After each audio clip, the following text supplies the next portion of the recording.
Pre marital counselling हे compulsory केलं जावं. पण मी इथे काउन्सिलिंग नाही म्हणणार, तुम्ही माझ्याकडे बघताय मला कळतंय, कोचिंग करणं गरजेचं आहे. तर ते कोचिंग तुम्ही कसं करता आणि मला हे तुम्ही एखाद्या अनुभवासहित सांगितलं तर खूप छान होईल. नक्की नक्की. काउन्सिलिंग एवढ्यासाठी मी नाही म्हणते, with due respect to all the counsellors, पण काउन्सिलिंग खूप पॅसिव्ह आहे. जेव्हा कोचिंग आणि मेंटरिंग घेतं तेव्हा तो ॲक्टिव्ह लिस्निंगप्रमाणे त्यांचं लाईफ जगणं किंवा त्यांच्या आयुष्यामध्ये तो रोल प्ले करणं आणि त्यांना हात धरून ते सोल्युशन्स मिळण्याकरता प्रयत्न करणं, म्हणजे हा त्याचा रस्ता असतो. आता प्री मॅरिटल कोचिंग करतात जेव्हा क्लायंट्स येतात किंवा जे कोणी अप्रोच करतात त्यामध्ये सजग असणारे तसे फार कमी आहेत.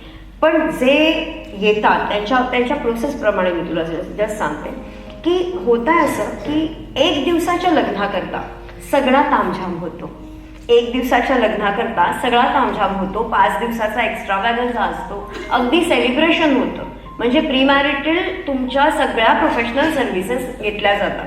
मेहंदी झाली, डेस्टिनेशन वेडिंग झालं किंवा इव्हन आपण म्हणू की प्री वेडिंग शूट झालं, बॅचलर पार्टी झाली आणि कितीतरी म्हणजे सगळा तामझाम आपण करतो.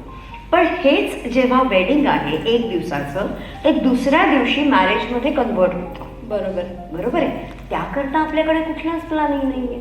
म्हणजे वेडिंग प्लॅनर्स आहेत पण मॅरेज प्लॅनर कुठे आहे?